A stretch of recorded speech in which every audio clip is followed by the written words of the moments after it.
Somebody somewhere looked at a humble 1970s Porsche 914 and decided it should be able to embarrass Ferraris. Not just keep up with them, but humiliate them. What started as a lightweight Targa with modest horsepower has been reborn into a brutal, fire-breathing machine that launches like a missile, screams like a race car, and handles with the kind of surgical precision that leaves supercar owners questioning their life choices. It's one of the most absurdly ambitious Restomod builds we've ever seen. A total mechanical reinvention that takes the 914's mid-engine layout and cranks everything to 11.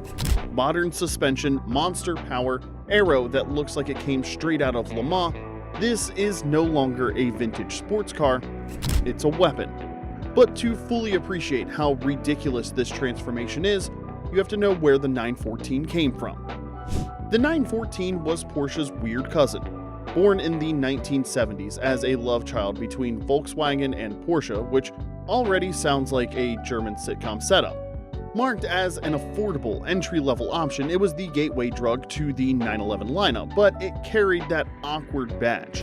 It wasn't quite a Porsche and not quite a VW either, and definitely not the prom king of the sports car scene. It was the oddball, the misfit, the slow kid at the track day. And then along came 1511 Design, the kind of shop that looks at automotive misfits and thinks, let's turn this thing into a monster. 1511 Design is the bespoke restoration division of Mellers Elliott Motorsport, a name already well known in UK rally and motorsport circles. These guys aren't your average weekend tinkerer swapping out spark plugs for fun. They're hardcore engineers based in Derbyshire, the kind who dream in CAD software and probably torque their toasters just right for breakfast. Their obsession is performance, precision, and making old cars do very, very new things. In 2021, they set their sights on a forgotten relic, the Porsche 914. But instead of tossing out its DNA entirely, they had a more ambitious idea. Keep its soul, but give it a bionic body. The goal was clear: rescue the 914's retro styling and character while injecting it with modern power, sharper grip, and actual comfort.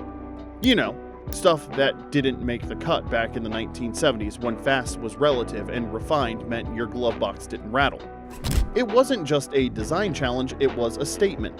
The 914 has always been a bit of an automotive punchline, but 1511 saw an opportunity to flip the narrative, to prove that the so-called oddball could not only hold its own against modern machinery, but embarrass some of the most revered names in supercar history. They weren't interested in creating a safe, crowd-pleasing Restomod. They wanted something that would raise eyebrows, start arguments, and maybe even make a few purists spill their espresso. And the truth is, Mellers Elliott Motorsport had the perfect pedigree for such heresy. With decades of rally experience, they know how to make cars survive punishment while still being fast enough to terrify you in the process. Bringing that motorsport-grade engineering to a 1970s Targa top sports car was the kind of crossover event nobody expected. But once the idea was on the table, there was no turning back. The Porsche 914 was about to be reborn, and this time, it wasn't playing the underdog. So, how do you take a Porsche 914, a car that originally came with just enough horsepower to politely ask for speed, and turn it into something that makes McLarens sweat in their carbon fiber seats? You start with a little organ donation. Underneath this reborn 914 sits the skeleton of a 987 series Porsche Cayman S. Not a bad place to begin, considering the Cayman's mid-engine layout already shares some philosophical DNA with the 914, but instead of leaving it there, 1511 Design went full Mad Lad mode.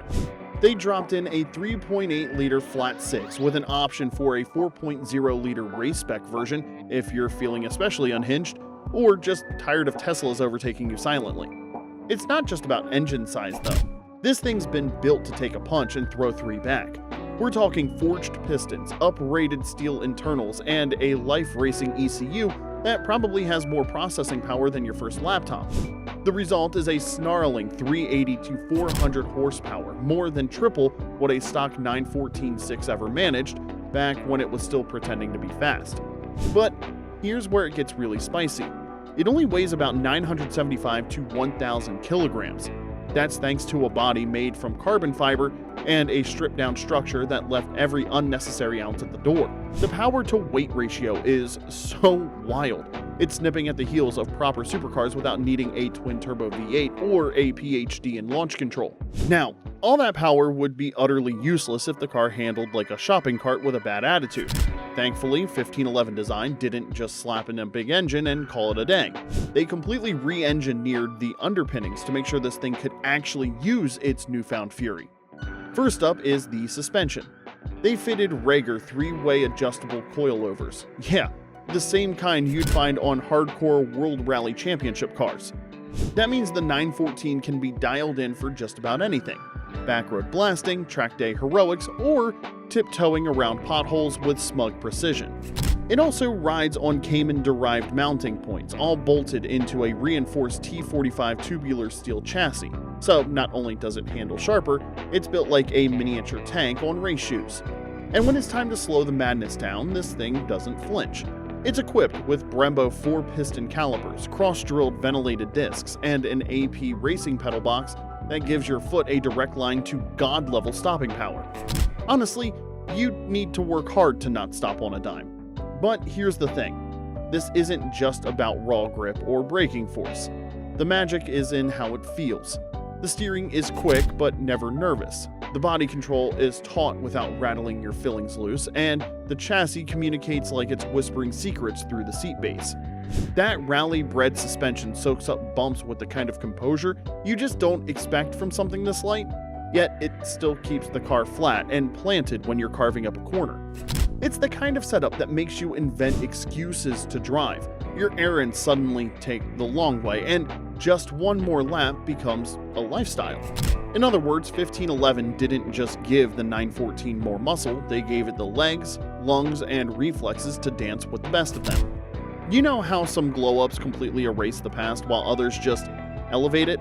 Well, this 914 hasn't had a midlife crisis. It's had a full-blown style renaissance, and it's pulling it off like a fashion model who used to be a mechanic.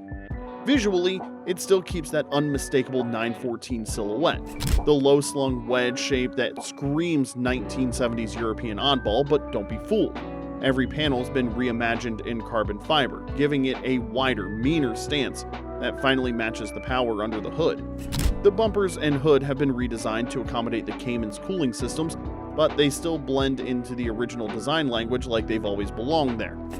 There's a ducktail spoiler that would make a 911 RS nod in approval, LED projector headlights for modern visibility, and just to keep things cheeky, retro Moby Dick driving lamps that feel like a rally car crashed into a Le Mans prototype and walked away looking cooler.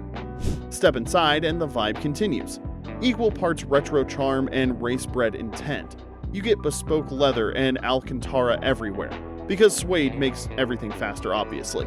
The Recaro bucket seats hug you tighter than your grandma, trimmed in that iconic Pepita houndstooth fabric that just oozes vintage Porsche class.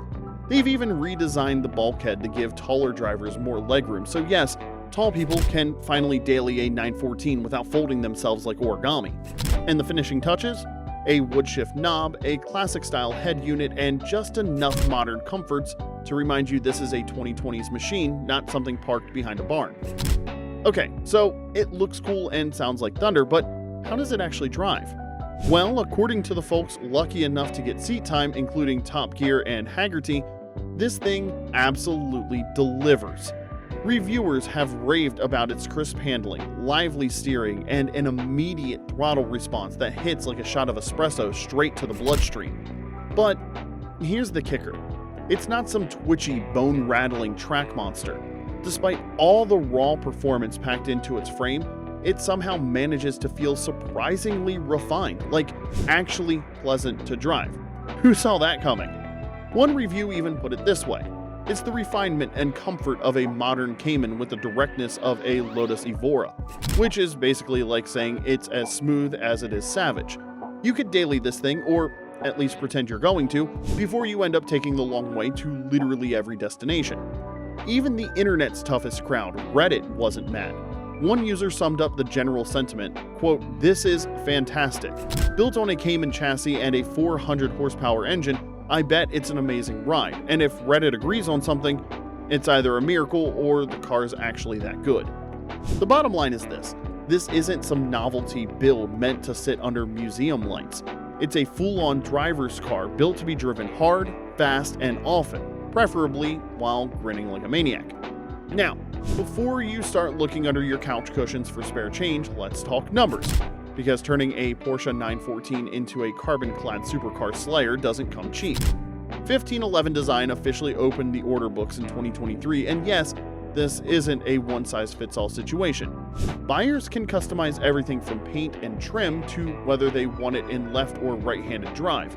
It's tailor-made luxury with a motorsport twist. Think Seville Road meets Silverstone. But that level of bespoke engineering and craftsmanship, well, that starts around 350,000 pounds, which roughly translates to 444,000 US dollars, and that's before you factor in the cost of the donor car.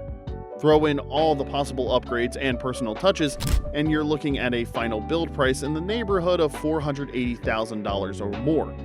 So yeah, you could buy a Lambo, or you could buy this and confuse the hell out of every valet you ever meet. And don't expect these to be rolling off an assembly line like Porsche's in Stuttgart.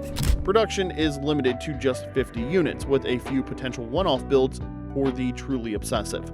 So if you want one, you'd better act fast and maybe consider selling that second yacht. Because this isn't just a car, it's a statement.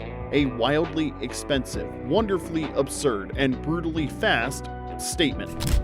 Now, if that blew your mind even half as hard as it blew our budget, hit that like button, drop your dream Restomod in the comments, and subscribe for more builds that shouldn't exist but totally do.